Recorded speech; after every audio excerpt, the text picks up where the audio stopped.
तो रोज़ की तरह निलिखित ब्लॉग में सबका हार्दिक स्वागत है। सबके मंगल भविष्य की कामना के साथ बड़ों को मेरा नमस्कार, छोटों को मेरा आशीर्वाद। मैं ठीक हूँ दोस्तों, आशा करता हूँ कि आप सब ठीक होंगे। आज के पंचांग की शुरुआत करते हैं दोस्तों। आज 2 जून 2024 ज्येष्ठ माह के कृष्ण पक्ष की एकादशी तिथि यानी एकादशी तिथि, दिन रविवार, रेवती नक्षत्र का संयोग रहेगा। शुभ मुहूर्त की बात करें तो दोस्तों अभिजीत मुहूर्त 11:58 से 12:51 तक। आज अमृतकाल दोस्तों 11:26 से 12:55 तक और ब्रह्म मुहूर्त 4:08 और 4:56। आज का राहु काल दोस्तों, राहु काल के दौरान किसी भी शुभ कार्य को करना वर्जित माना गया है। 5:31 से 7:15 तक। और आज सूर्योदय दोस्तों 5:23 और सूर्यास्त 7:14। तो इस प्रकार दोस्तों आज के सूक्ष्म पंचांग का संयोग है। आज रेवती नक्षत्र है और आज जैसे कि हम जानते हैं दोस्तों रविवार का दिन है, सूर्य भगवान को समर्पित रविवार का दिन शुभकारी और मंगलकारी माना गया है। रविवार की प्रकृति दोस्तों ध्रुव होती है और रविवार के वो सूर्य अपनी पूर्ण आभा के साथ ऊर्जावान और प्रकाश का द्योतक होता है। और सूर्य जो है दोस्तों सबसे बड़ा प्रकाश का स्रोत है और सभी ग्रहों का राजा कहलाता है। तो सकारात्मक भावों के प्रतीक के रूप में सूर्य भगवान की उपासना की जाती है। हमारे जीवन में आने वाले जो रोग हैं, शोक हैं, से हमको हमेशा छुटकारा मिलता है और मानसिक व शारीरिक रूप से विश्राम का दिन और सामाजिक व धार्मिक कार्य सूर्य यानी रविवार को किए जाते हैं, क्योंकि इस दिन विश्राम का दिन होता है। सूर्य भगवान की विधिवत पूजा और अर्पित करनी चाहिए और पूजा में रोली है, लाल पुष्प हैं, दीपक का प्रज्वलन करना है, सूर्य देव की का ध्यान लगाया जाता है और सूर्य को अर्घ्य चढ़ाना रविवार के दिन बहुत ही शुभ माना जाता है दोस्तों। राजयोग के लिए बहुत ही शुभ कार्य होता है, यश और कीर्ति का मानक होता है। तो सूर्य देव का मंत्र है ओम सूर्याय नमः। इसका जाप 108 बार सूर्याय नमः का जाप करके आप अपने कार्यों को संपन्न कर सकते हैं।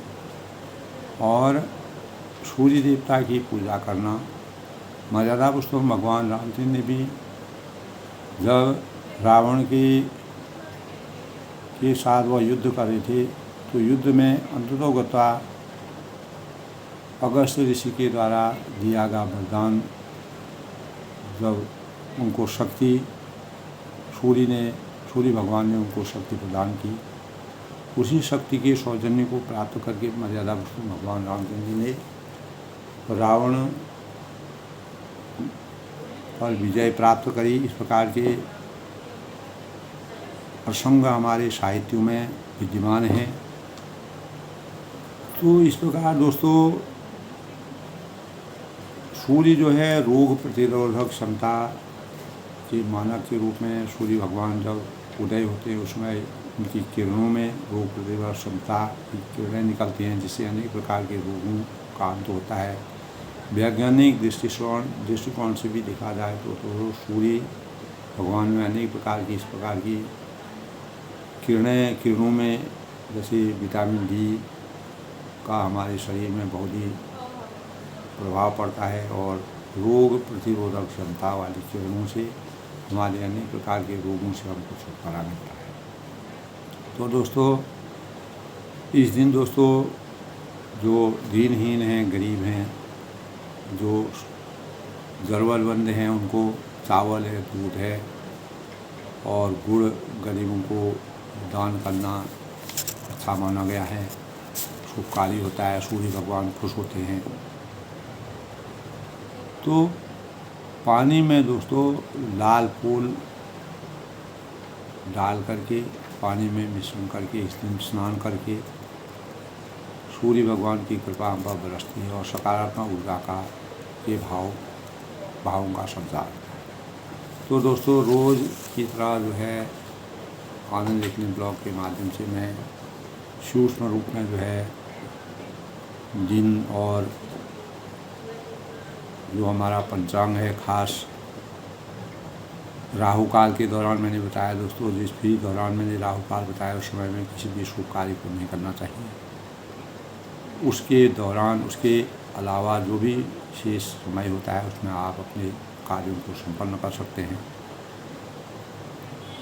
तो दोस्तों इसी क्रम में हम जो है मर्यादा पुरुषोत्तम भगवान रामचरितमानस की प्रसंग में लंका कांड का प्रसंग जो है चल रहा है और रावण लंका कांड में पूरा लंका का वर्णन मर्यादा पुरुषोत्तम भगवान राम जी लंका में रावण की आधिपत्य को समाप्त करने के लिए, रावण के अहंकार को समाप्त करने के लिए और रावण के जो अनेक प्रकार की जो प्रजा थी, जो परेशान आत्माएं थी, उनको शांति प्रदान करके मर्यादा पुरुषोत्तम भगवान राम जी ने लंका पर आक्रमण करने का विचार किया। अनेकों बार दूतों को भेजने के बाद भी, अच्छा संदेश देने के बाद भी, एक के बाद अच्छा संदेश देने के बाद भी रावण की पत्नी खुद ही मंदोदरी ने अनेकों बार रावण को समझाया बुझाया, लेकिन जाको प्रभु जी दुख देते हैं ताकि मृत्यु पहले हर लेते हैं, विनाश काले विपरीत बुद्धि। रावण के अंतःकरण में जब अंगद जैसे बाली के पुत्र जो बहुत ही ज्ञानी थे, तर्क संग बातें करते थे और तर्क संगत बातों से रावण को समझाने का प्रयास किया, लेकिन रावण अनेक प्रकार से जो है उल्टा तर्क, हर बात का उल्टा तर्क देता है और क्रोध युक्त तो रावण सबसे क्रोधित होकर और इस प्रकार से जो है कहने लगा। जब अंगद ने जो है उसको अनेक प्रकार से समझाया, जब वो नहीं समझा तो अंगद ने उनको मर्यादा पुरुषोत्तम भगवान राम जी के प्रभुत्व के बारे में बताया और ये भी कहा कि मैं सीता जी को ले जा सकता हूँ और तुमको यहीं पर अकेला मैं कुछ भी कर सकता हूँ, लेकिन मर्यादा के अनुसार कार्य को प्रासंगिक करने के लिए और मर्यादा पुरुषोत्तम राम जी के जो आदर्श हैं, जो मर्यादा है, जो नीति है, उसके अनुसार चलने के लिए किसी भी प्रकार के अमर्यादित कार्य को करना गलत है। इसीलिए उन्होंने रावण से कहा कि मैं तुमको छोड़ा हूँ और रावण के अंगद ने जब अपने पैर को वहाँ पर घुसदंडों को पृथ्वी पर दे मारा तो पृथ्वी हिलने लगी और जिसे सभासद इधर उधर गिर पड़े और रावण खुद ही डगमगा गया। तो रावण गिरते गिरते संभल कर उठा। उसको इस बात का एहसास करना था कि नीति और मर्यादा के अनुसार कार्य करो। उसके अत्यंत सुंदर मुकुट पृथ्वी पर गिर पड़े जब, तो अंगद के भुजदंडों में इतना प्रताप था, तो मर्यादा पुरुषोत्तम भगवान राम जी का आशीर्वाद था, रावण को सचेत करना था। तो वही मुकुट जो है चारों तरफ बिखर गए और वही मर्यादा पुरुषोत्तम रामचंद्र के पास गए और वहाँ पर बंदरों ने उनको देखा तो बंदर परेशान हो गए। तब मर्यादा पुरुषोत्तम भगवान राम जी कहा कि ये कोई वज्र नहीं है और न कोई ऐसी चीज़ है और इससे कोई डरने की ज़रूरत नहीं है, क्योंकि ये रावण के मुकुट हैं और ये इसी प्रकार टूटकर रावण यानी मन से डरो नहीं, ये न उल्का है न वज्र हैं और न केतु है न कोई राहु। तो ये रावण के मुकुट हैं। बालीपुत्र अंगद ने उन्होंने इनको फेंका हुआ है। तो मात्र उनके भुजदंडों के प्रताप से रावण के मुकुट जो है इधर उधर तितर हो गए। तो जहाँ एक को रावण 10 शीश और 20 भुजाओं से निशक्त था और अंगद को यह इस प्रकार से सुन करके अंगद ने जिस प्रकार से अपने शरीर अपने बल का प्रयोग किया, तो रावण जो है क्रोधित होकर अंगद के ऊपर रावण ने बोला कि इसे मार कर सभी जो दाऊद गाय को मार दो और जहाँ भी इस पृथ्वी में बंदर मिलते हैं उनको खा डालो और पृथ्वी को बंदरों से रहित कर दो। जाकर दोनों तपस्वी भाइयों को जीते जी पकड़ लो। इस प्रकार का वर्णन रावण ने खाली यानी एक अपनी मजाक अपने हंसी खुद ही अपने आप करने लगा। तो रावण के कोप भरे वचन सुनकर और युवराज अंगद क्रोधित होकर बोले और क्रोधित होकर उन्होंने कहा, तुमको लाज नहीं आती है, तुम निर्लज्ज हो और कुल के नाशक हो, अपने कुल का नाश करने वाले हो और गला काटकर आत्महत्या करके तुमको मर जाना चाहिए। मेरा बल देखकर क्या तेरी छाती फटती नहीं है। तो अंगद ने उनसे रावण से ये भी कहा कि तुम स्त्री कुमार्ग पर चलने वाली हो, पराई स्त्री को हक के लाए हो, तुमने अनाचार किया है, अत्याचार किया है, दुष्टता की है, तुम पाप की राशि हो और मंदबुद्ध और कामी हो, तुम सन्निपात में क्या दुर्वचन कह रहे हो उसका तुम्हें ज्ञान ही नहीं है। जब आदमी बीमार होता है, बीमार के बाद उसका मस्तिष्क जब काम करना नहीं लगता है, तो ऐसी तुम्हारी स्थिति हो गई है और दुष्ट राक्षस तो अब निश्चित ही काल के बस में है। अब काल तुम्हारा जो है नज़दीक है। इसका फल तो आगे बानर और भालू के चपेटे में जब आएगा तब तुझे पता चलेगा, क्योंकि नीति और मर्यादा तुम्हारे अंतःकरण में बसने वाली नहीं है। तुम हमेशा अनीति के अनुसार चलने वाले हो। राम मनुष्य हैं ऐसा वचन बोलते हो। तब उन्होंने कहा तुम अभिमानी हो और अहंकारी हो और घमंडी हो, तेरी जीव गिर क्यों नहीं जाती है जो तुम इतने कड़वे शब्दों का प्रयोग करते हो। तो अज्ञान रूपी अंधकार का पर्दा जब उनके अंतःकरण में बस गया था, तो इसमें कोई संदेह नहीं कि तेरी जीव जब रणभूमि में तुम मर्यादा पुरुषोत्तम भगवान से सामना करोगे तो तब तुमको ये जीव से जो तुम वाणी बोल रहे हो इसका एहसास तुमको शुरू होगा। तो इस प्रकार दोस्तों और समझाने का प्रयास किया और उसको ये भी कहा, यानी जिसने एक ही बाण से बाली को भी मार डाला था, जो कृपा के पात्र शिरोमणि और सूर्यकुल के शिरोमणि रघुवंश के शिरोमणि मर्यादा पुरुषोत्तम भगवान रामचंद्र जी हैं। बाली जैसे बलशील जिन्होंने 6 महीने तक उनको अपनी कोख के अंदर रखा था, ऐसे वो भी मर्यादा पुरुषोत्तम भगवान राम के बाणों में इतनी शक्ति है कि उन्होंने बाली को भी एक ही बाण से मार दिया था। वह मनुष्य कैसे है।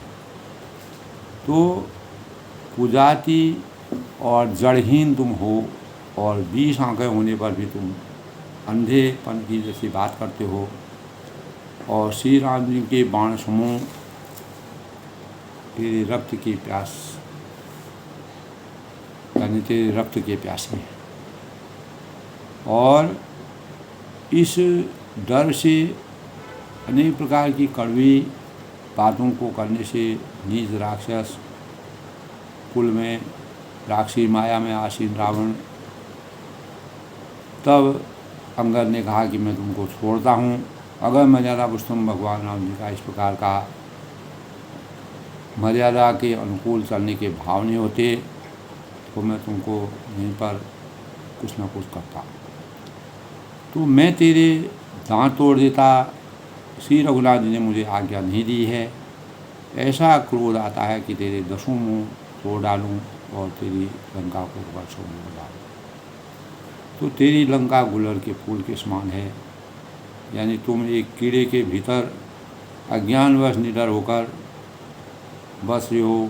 मैं बंदर हूँ, मुझे इस फल को खाने में क्या देर थी। पर उदार कृपाल श्री रामचंद्र जी की वैसी आज्ञा नहीं थी।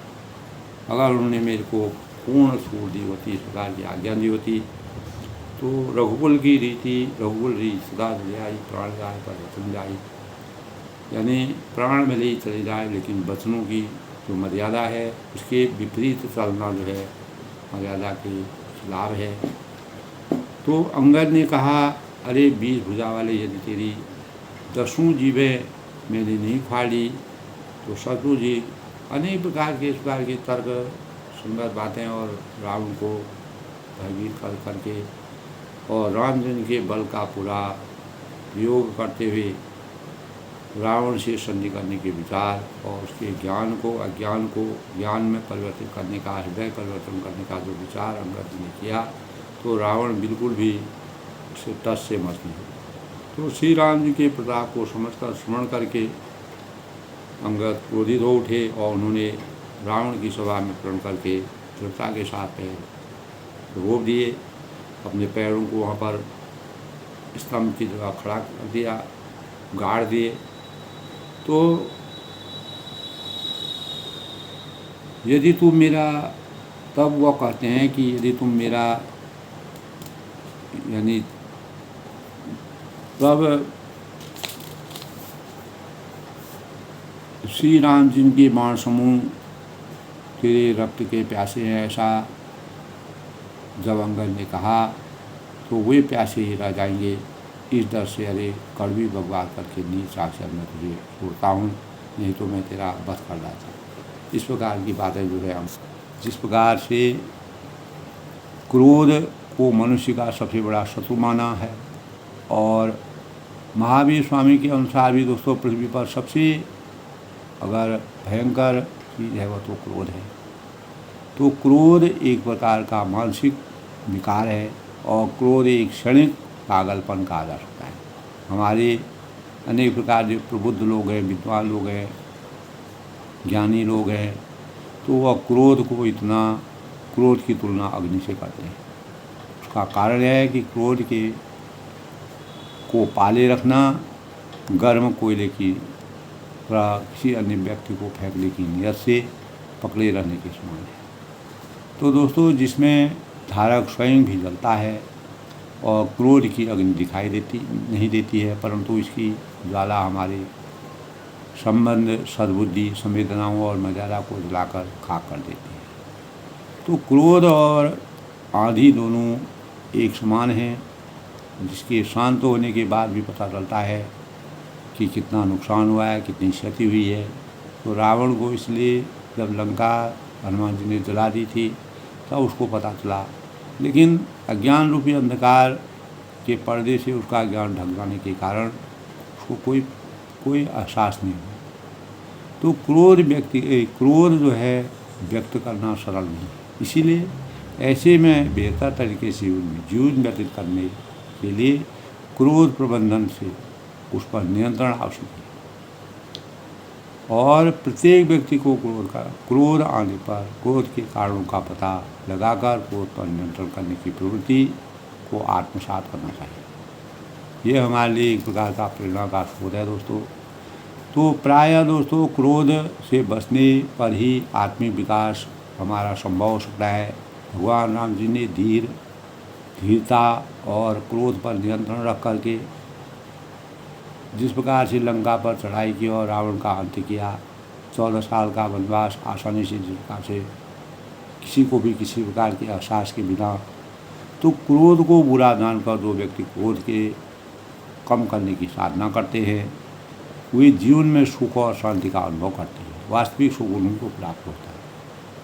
तो नियंत्रण रखना, क्रोध पर काबू रखना, क्रोध की दशा में इंसान कितना क्या, रावण जिस प्रकार अंगद से अनेक प्रकार की बुराइयाँ, अपमानित बातों को बोल करके अपने क्रोध की ज्वाला को उसने जिस प्रकार जलाया, तो नियंत्रित करने का सबसे बड़ा उत्तम उपाय है मौन रखना।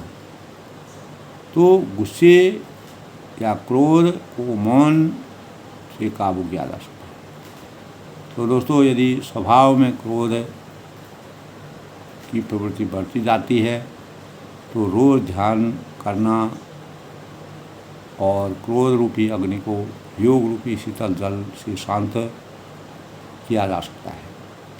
तो ध्यान रखने से मन शांत रहता है, गुस्से को नियंत्रण करना सुगम हो जाता है। और अंत में यही सुझाव सबके लिए है दोस्तों, रामचरितमानस के प्रत्येक चौपाई और दोहे और छंदों में हमें इसी प्रकार की प्रेरणा प्राप्त होती है कि सभी व्यक्ति, विशेषकर युवाओं को अपने क्रोध पर नियंत्रण रखना चाहिए और अपनी ऊर्जा को सकारात्मक कार्यों में लगाते हुए संयुक्त परिवार, समाज और राष्ट्र के विकास के अमूल्य योगदान, राष्ट्र के विकास में अमूल्य योगदान देने की आवश्यकता है। अगर रावण को क्रोध पर नियंत्रण होता, अहंकार पर नियंत्रण होता, अज्ञान पर नियंत्रण होता, तो रावण की ऐसी दशा नहीं होती। तो दोस्तों, कल के प्रसंग में अंगद ने जब मर्यादा पुरुषोत्तम भगवान राम जी के जो बाण हैं, उन बाणों की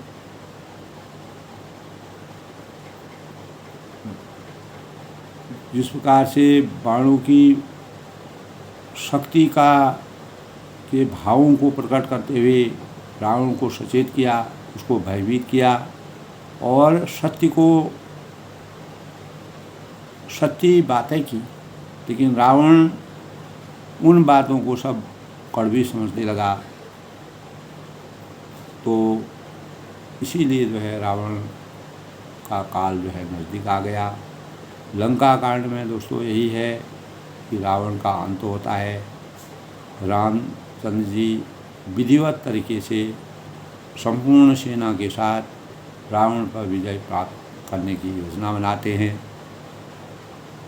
तो आज के प्रसंग में दोस्तों, मैं तब दर्शन तारवे लायक आय सो मोहि न दीन रघुनायक, तब अंगद रावण से बार बार कहते हैं, मैं तब दर्शन तारवे लायक, यानी मैं तेरे दांत तोड़ने में समर्थ हूँ, मैं कुछ भी कर सकता हूँ, लेकिन आय सो मोहि न दीन रघुनायक, किसी प्रकार के भी अमर्यादित कार्य करने के लिए रघुनाथ जी ने मुझे आज्ञा नहीं दी।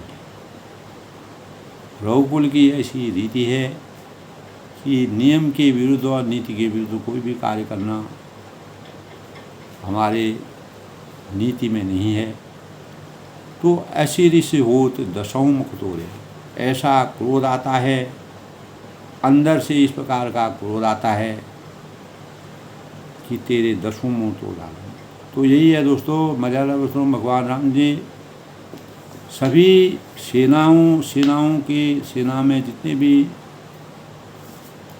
वीर थे, सबके क्रोध पर नियंत्रण करने के विचार व्यक्त किए थे, उनको समझाया था और मर्यादा की नीति के विरुद्ध चलने के लिए सबको मना किया था। और लंका गई समुद्र में बुरी और लंका को पकड़कर समुद्र में डुबा दी। तो इस प्रकार से रावण कड़वी बारी बोलने लगा, तो अंगद जी को भी मर्यादा पुरुषोत्तम भगवान राम की भी वह निंदा करने लगा अनेक भावों से। तो गुलर फल समान तव लंका, तुम्हारी लंका जो है गुलर के फूल के समान है, गुलर के फल के समान है, जो हार लगाते ही एक ही बार में समाप्त हो जाएगी।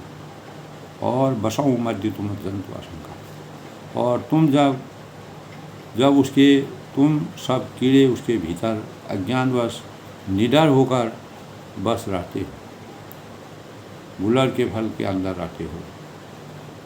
तो मैं बानर फल खार न बारा, मैं बंदर हूँ, मुझे इस फल को खाते क्या देर, लेकिन आयुषुदीन राम का राम मर्यादा पुरुषोत्तम भगवान राम की आज्ञा कृपालु भगवान जो है वह दीन हैं, कृपालु हैं, तो फल को मुझे इस फल को खाते क्या देर थी, पर उदार कृपालु श्री रामचंद्र ने वैसी आज्ञा मुझे नहीं दी। आज्ञा के विपरीत में कोई भी कार्य नहीं करता हूँ, ये रघुकुल की रीति मर्यादा है। तो जुगति सुनत रावण मुस्काई, इस प्रकार की अंगद जब सत्य बात बोल रहा है, मर्यादा के अनुकूल बात बोल रहा है, तो रावण जो है अंगद की युक्ति सुनकर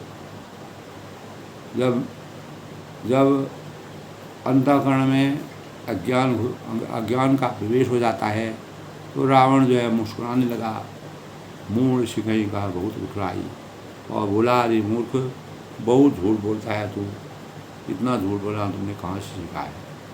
जो सत्य बात कह रहे हैं तो उसको वह झूठ बता रहा है। तो बाल ने कबहूँ गाल अस्कारा, तो बाल ने कभी ऐसा गाल नहीं मारा, बाल ने तुमको 6 महीने तक अपने कोख पर रखा, फिर भी तुम्हारे इस प्रकार का प्रतिशोध तुम्हारे लिए नहीं किया। मिली तब सुनते हैं भेष वाला, और जान पड़ता है कि इन तपस्वियों से मिलकर, यानी रावण ने कहा कि तुम तपस्वियों से मिलकर जो है आए हो, इसीलिए उनका पक्ष रख रहे हो, ऐसी इस प्रकार की बात कर रहे हो। और बाल ने कभी ऐसा गाल नहीं मारा करता, इस प्रकार का कार्य बाली ने भी नहीं किया, जिसने मेरे को 6 महीने कोख में रखा। सोचूँ मैं लबार भुज भी है। और अंगद ने कहा कि अरे 20 भुजा वाले, 10 शीश और 20 भुजा वाले, जो उन्हें उपाद उनका बदर्शी है, तेरी 10 जीव मैंने नहीं उखाड़ दी, यानी तेरी 10 जीवों को मैं उखाड़ सकता हूँ, मेरी इससे अपनी क्षमता है, मेरा अवसर भगवान राम जी की शक्ति का प्रताप है। सचमुच में समझ ही राम प्रताप कवि को पा, श्री राम जी के प्रताप को समझकर स्मरण करके उसको ध्यान में रख के मर्यादा के अनुकूल चलते हुए अंगद क्रोधित हो गए थे, और सभा महाधिपन करेगा गोपाल, और उन्होंने रावण को सभा में प्रण करके दृढ़ता के साथ पैर रोक दिया। अब रावण से कहा कि मेरा ये पैर है, और इन पैरों को जो है तुम उठाओ, अगर तुम्हारे अंदर शक्ति है तो, जो मम चरण सकई सडता है। और कहा कि अरे मूर्ख, अगर तुम इतने ही बलवान हो, जिस प्रकार की बातें कर रहे हो, तो फिर ही राम सीता में हारी, यदि तू चरण हटा सके, मैंने जो अपने पैरों को यहाँ पर रखा है, इसको अगर तुम थोड़ा भी हटा लो, तो श्री राम जी की मैं श्री राम जी के पास दौड़ जाऊँगा, और सुनूँ सुबह सब वह दर्शी सा, और सीता जी को हार गया हुआ मैं मानूंगा। तो रावण ने कहा कि सुनाऊँ सुबह सब कह दर्शी सा। तब रावण ने सभी वीर योद्धा जो उनके थे उनसे कहा कि पैर पकड़कर बंदर को पछाड़ दो, पद गई धरनी पछाड़ूंगी। लेकिन इसका परिणाम क्या होता है, इंद्रजीत आदि के बलवान, मेघनाथ जैसे जो बलवान रावण के पुत्र हैं, और आदि अनेकों बलवान योद्धा हरे से उठे, जहाँ तहाँ बटना, जहाँ तहाँ जो है वह हर्षित होकर उठे, प्रसन्न होकर के हमें बहुत अच्छा काम मिला है, तो हम तो इनके पैरों को आराम से आसानी से इधर उधर उखाड़ लेंगे, इनको हटा लेंगे, झपटें करी बल विपुल पुवाई। तब वह पूरे बल और शक्ति के साथ सभी ने अपना अपना, जिस प्रकार मर्यादा पुरुषोत्तम भगवान राम जी ने शिव जी के धनुष को तोड़ा, और शिव जी के धनुष को अनेक प्रतापी राजा रावण भी वहाँ पहुँचे थे, लेकिन तब आकाशवाणी हुई, तो उसी आकाशवाणी से रावण वहाँ पर हार गया, और अनेकों राजा जो है वहाँ पर निर्बल हो गए, उनको शक्ति। तब मर्यादा पुरुषोत्तम भगवान राम जी ने छूते ही जो है शिव जी के धनुष को तोड़ दिया। इसी प्रकार दोस्तों यहाँ पर कितने पैर सिर नीचा करके वो अपने अपने स्थान पर बैठ, तब इंद्रजीत, मेघनाथ आदि अनेकों बलवान जब अंगद के पैरों को उठाने के लिए बलवान हर्षित होकर उठे, तो पूरे बल से बहुत से उपाय करके झपटते रहे, लेकिन पैर टलता नहीं, यानी वह जैसा का तैसा रहा। किसी को उस पर टस से मस करने की शक्ति नहीं हुई। तब सिर नीचा करके फिर अपने अपने स्थान पर वह बैठ गई, हार मान होकर के वो अपनी जगह पर बैठ गई। तो मर्यादा पुरुषोत्तम भगवान राम जी का ने इस प्रकार की शक्ति से अंगद जी को जिस प्रकार से शक्तिवान बनाया था, तो पुण्य उठी झपटेश्वर आराती तरैन की चरण या बाटी। तब काकभूषणी जी कहते हैं, पुण्य उठी झपटे सुर आराती, वे देवताओं के शत्रु राक्षस फिर उठकर झपटते हैं, परंतु हे सर्पों के शत्रु गरुड़ जी, पुरुष कुजोगी जिम्मे उर गारी, अंगद का चरण उनसे वैसे ही नहीं टलता जैसे मोह बिटब नहीं सकई वाही। जैसे कुयोगी पुरुष कुजोगी जिम्मे उर गाही, जो कुयोगी होते हैं, योग में सिद्ध नहीं होते हैं, विषयी होते हैं, भोगी होते हैं, और पुरुष मोह रूपी वृक्ष को नहीं उठा सकते हैं। यानी उसी प्रकार जो है शक्तिहीन जो लोग हैं उनके बस का कार्य नहीं है। उसी प्रकार अंगद जी के पैरों को उठाने के कोई भी समर्थवान नहीं। तो कोटि मेघनाथ समो सुबट उठे हर्षाई, झपटही तरह न कभी चरणों पुण्य बैठे उसे। तब करुणों वीर योद्धा जो बल में मेघनाथ के समान थे और हर्षित होकर उठे और झपटही तरह न कभी चरण पुनि बैठे उसे बार बार झपटते हैं, पर बानर का चरण नहीं उठता है। कोई भी अंगद जी के चरणों को टस से मस नहीं कर सकता है। झपटही तरह न कभी चरण पुनि बैठे उसे और तब लज्जा के मारे शर्म आती है, और उसी लज्जा के नारे जब वह कुछ भी नहीं कर पाए तो वह बलहीन होकर के जो है, असमर्थवान होकर के जो है बैठ जाते। भूमि निछाणत कभी चरणों देखत रिपुमन। जैसे करोड़ों विघ्न आने पर भी संत का नीति को, संत जो है अपनी नीति को नहीं छोड़ते। तो जैसे दुर्वासा ऋषि थे, विश्वामित्र थे, तो उन लोगों को अपनी तपस्या में राक्षसों ने अनेक बार परेशान किया था, लेकिन उन्होंने कभी भी अपनी भक्ति को से विचलित नहीं हुए। तो इसी प्रकार भूमि निछाण कभी चरणों देखत रिपुमन। जैसे करोड़ों विघ्न आने पर भी, अनेकों कठिनाई आने पर, अनेकों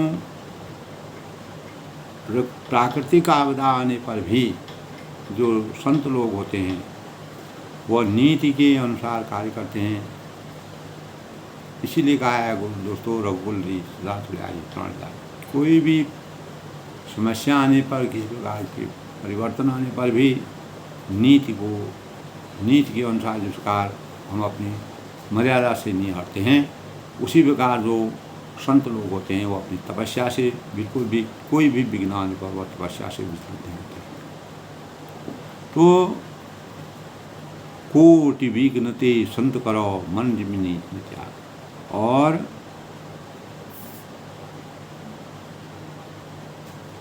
पृथ्वी को वह कभी नहीं छोड़ते हैं, और यह देखकर शत्रु रावण का मद दूर हो। इस प्रकार के अंगद के शक्ति को देख करके मर्यादा पुरुषोत्तम भगवान राम की शक्ति से रावण भयभीत हो गया। रावण के अंतःकरण में अपनी अज्ञानता का यूं ही सूझ आता था, लेकिन पल भर में वह उनको भूल करके फिर राक्षसी माया में परिवर्तित हो गया। तो कभी बल देख सकल ही हारे, उठा आप कभी पकड़ा। अंगद का इस प्रकार का बल देखकर वह हृदय से हार गए। सभी राक्षस जो है जैसे बलवान योद्धा थे सब हार गए। उठा आए कभी कहे पछवाए। तब अंगद के ललकारने पर रावण खुद ही उठ गए। असहाय होकर के, जब पूरे योद्धाओं का बल का, उसके योद्धाओं में कितना बल है इसकी परीक्षा होती है, उस परीक्षा में जब सब असफल हो जाते हैं तब रावण जो है ललकारते हुए रावण स्वयं उठता है बेशर्म होकर। गहर चरण कभी बाल को मारा, जब वो अंगद के चरण पकड़ने लगा तो मम पद गए थोर उबारा। तब वालीपुत्र अंगद ने उनसे कहा कि मेरा चरण पकड़ने से तेरा उद्धार नहीं हो सकता है, तुम मोक्ष को प्राप्त नहीं कर सकते हो, तुम कोई योद्धा नहीं कर लाओगे, तुम्हारी कोई मर्यादा नहीं होगी, तुम्हारी योद्धाओं में तुम्हारी गणना नहीं होगी, और तुमने जो आज तक जो कार्य किए हैं वो भी तुम्हारे सब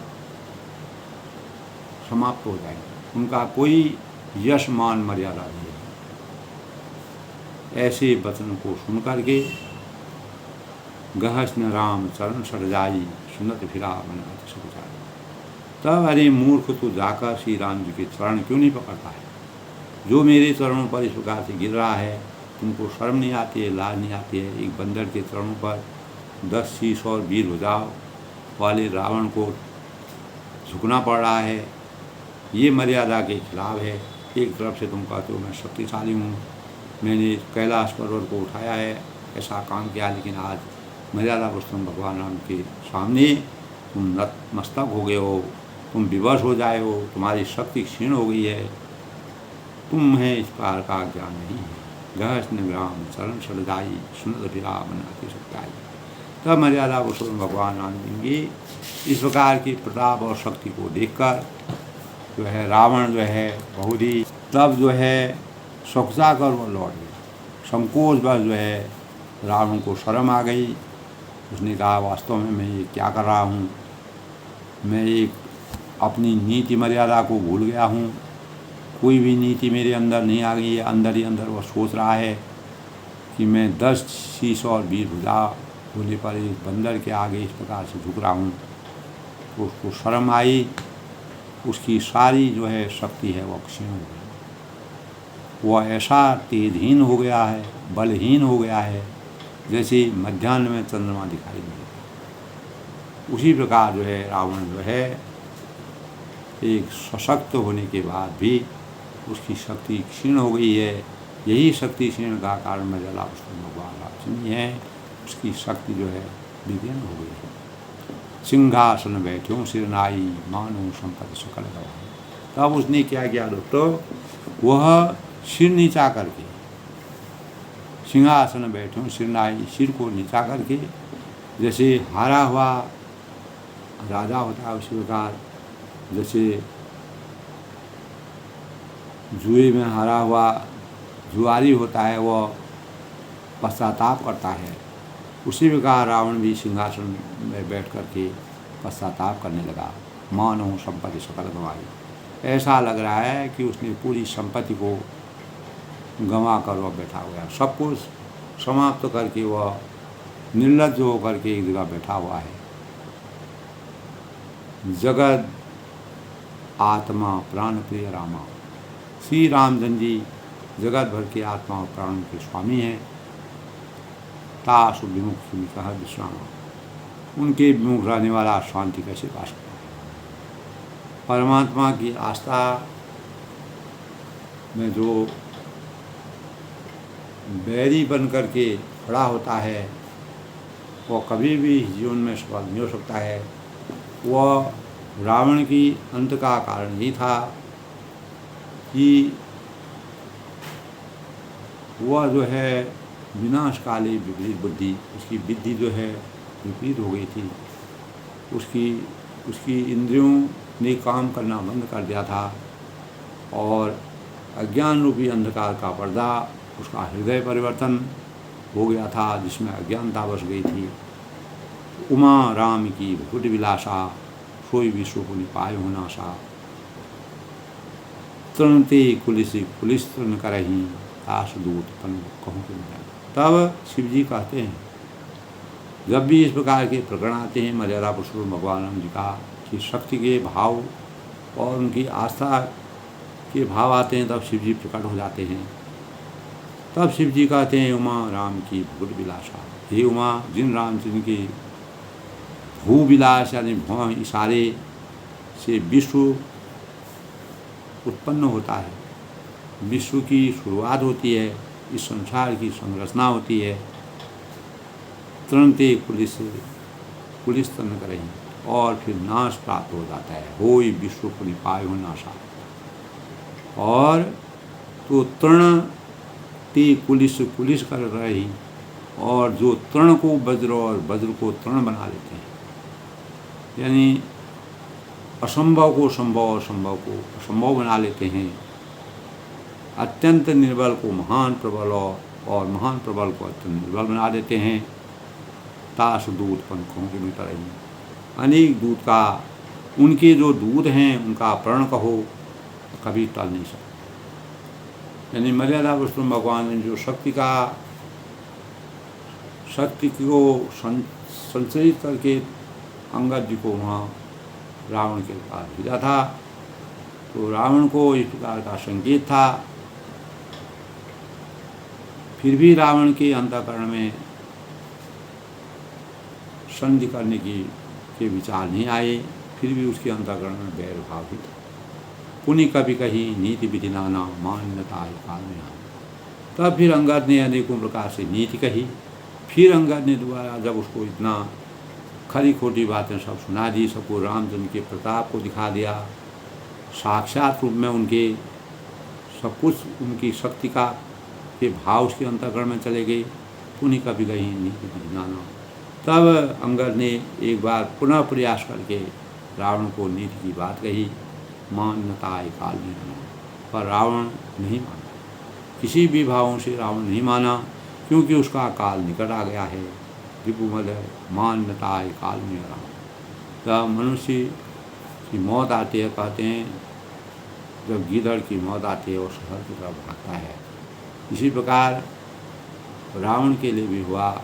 अज्ञान रूपी अंधकार में वह लिप्त हो गया था। उसका विनाश होने वाला था, उसका काल उसके नज़दीक था। जब काल मानव के शरीर में नाचने लगता है तो उसकी सब मर्यादाएं जो है उनका खंडन हो जाता है। सब चीज़ वह भूल जाता है, मान मर्यादा भूल जाता है, मानवीयता भूल जाता है। तो फिर अंगद ने अनेकों प्रकार से नीति की बात कह के रावण फिर भी नहीं माना। मान्यता काल में रावण, क्योंकि उसका काल निकट आ गया। दिवो मद मदी मथी प्रभु सुदर्शन आयो। शत्रु के गर्भ को तोड़ करके अंगद ने प्रभु श्री रामचंद्र का सुयश सुनाया, उनका प्रताप सुनाया, उनके गुणों को सुनाया, उनकी मर्यादा को, उनके आदर्शों को सुनाया। और यह कही चलो बाल न बजायो। इतना कहने पर, अनेकों बार समझाने पर, नीति मर्यादा के भावों से रावण को पूरा समझाने का प्रयास अंगद ने किया, लेकिन रावण के हृदय में किसी प्रकार का कोई भी दया के भाव नहीं संचरित हुए। अंतोगता उसकी मृत्यु जो है विपरीत हो गई, क्योंकि जाको प्रभु जी दुख देते हैं ताकि उसकी मृत्यु पहले ही हल्दी थी। तो हतों ने खेत खिलाई तो ही अवश्य का करूं बड़ाई। तो रणभूमि में तुझे खिला न मारूं, तब भी अभी पहले से क्या बड़ाई करूं। तो अंगद कहते हैं, जब लौटते समय कहते हैं कि रणभूमि में मैं तुम्हारी ऐसी दशा करूंगा कि अभी कहने से जल्दी होगी, तो ही अब ही का करूं बड़ाई। अभी मैं अपने मुंह से अपनी बड़ाई अपने आप नहीं कर सकता हूँ। प्रथम ही था सुतनई कभी मारा। और उसके पुत्र को अंगद ने पहले ही सभा में आने के पूर्व ही उसके पुत्र को मार डाला। तब भी रावण को उनकी शक्ति का प्रभाव नहीं समझा। तो सो सुनी रावण भय दुखारा। वह संवाद सुनकर इस प्रकार की जब पूरी व्याख्या, पूरा प्रसंग, पूरा रावण और अंगद के बीच में जो संवाद, जो तर्क वितर्क होता है, पूरा तर्क वितर्क सुन के अंततोगत्वा रावण जो है बैर भाव से मर्यादा पुरुषोत्तम भगवान राम जी को बैर करके ही वो अपनी मृत्यु चाहता है। ऐसे भाव रामचरितमानस में हैं दोस्तों। तो संवाद सुनकर रावण अंतर्मन से बहुत दुखी हो गया था। जात उदान अंगदपन देखी। तो अंगद का प्रण सफल देखकर, जो अंगद ने जिस प्रकार के भाव वहाँ पर प्रदर्शित किए, ऐसा देख कर के भय व्याकुल तब भय विषय की और देखा सारे जो वहाँ पर योद्धा राक्षस योद्धा थे अत्यंत ही व्याकुल हो गए और रावण के अभिशाप को देख करके, उसके अभिमान को देख करके वो भी दुखी हो गए, उनको भी परेशानी, वो भी भयभीत हो गई। तब रिपुबल धरसी हरसी कपि बाल तनय पल। तो शत्रु के बल का मर्दन कर रिपुबल धरसी हरसी कपि और बाल तनय बलपुंज, बाल पुत्र अंगद ने हर्षित होकर आकर श्री रामचंद्र जी के चरण कमल काटे। तब मर्यादा पुरुषोत्तम भगवान ने जिस प्रकार के शक्ति को अंगद को प्रदान किया था, यद्यपि अंगद अपने स्वरूप से इसका ऐसा नहीं कर सकते, लेकिन मर्यादा पुरुषोत्तम भगवान राम जी ने उनको निडर होकर के, निर्भीक होकर के रावण के पास भेजा था। उसी निर्भीकता जिस प्रकार अर्जुन जब युद्ध में नहीं जाना चाह रहे थे तो भगवान श्री कृष्ण ने कहा कि अपने कर्तव्यों का निर्वहन करने के लिए, अपने किसी प्रकार के भी नीति और रणनीति को भूल करके तुम्हें अपने इसके लिए जो है तुमको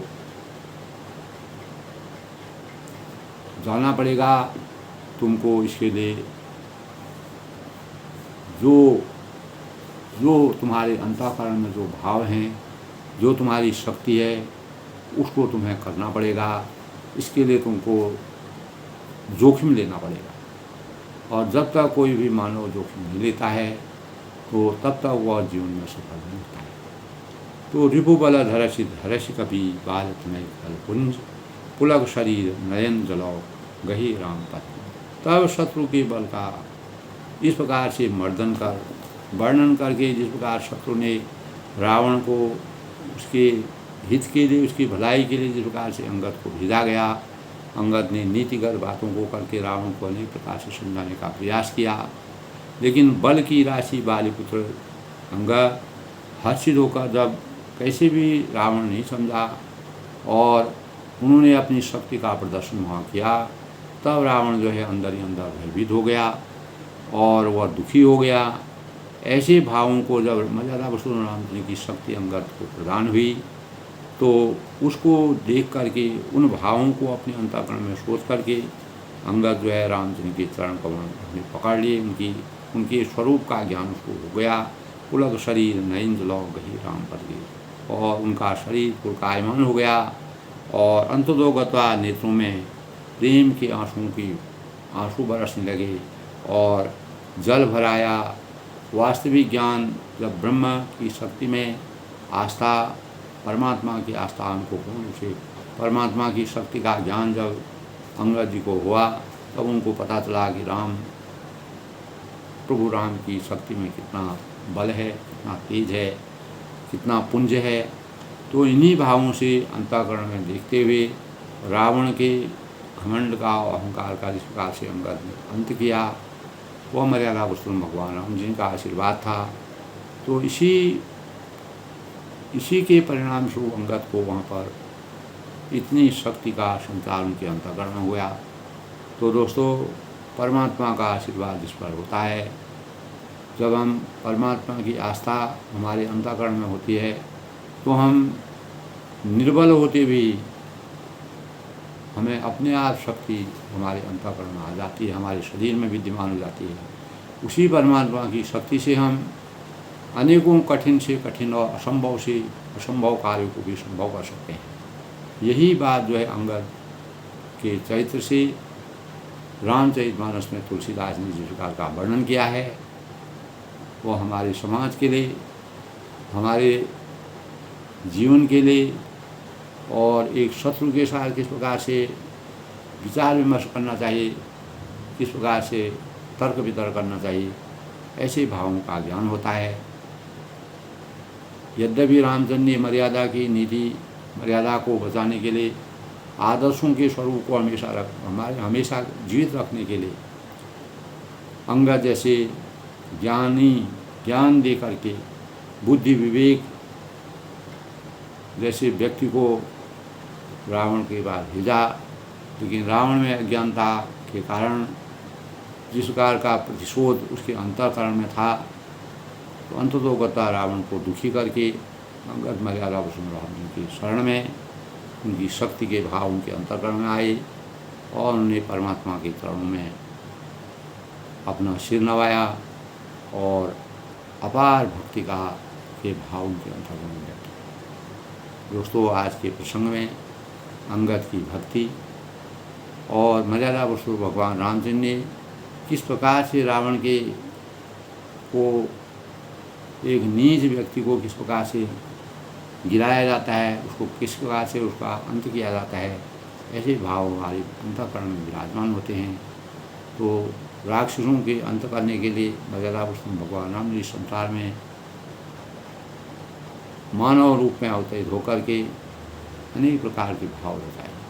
सबके मंगल हो उसी कामना के साथ आज के प्रसंग में रामचरितमानस में इतना। कल फिर मिलते हैं, तब तक के लिए।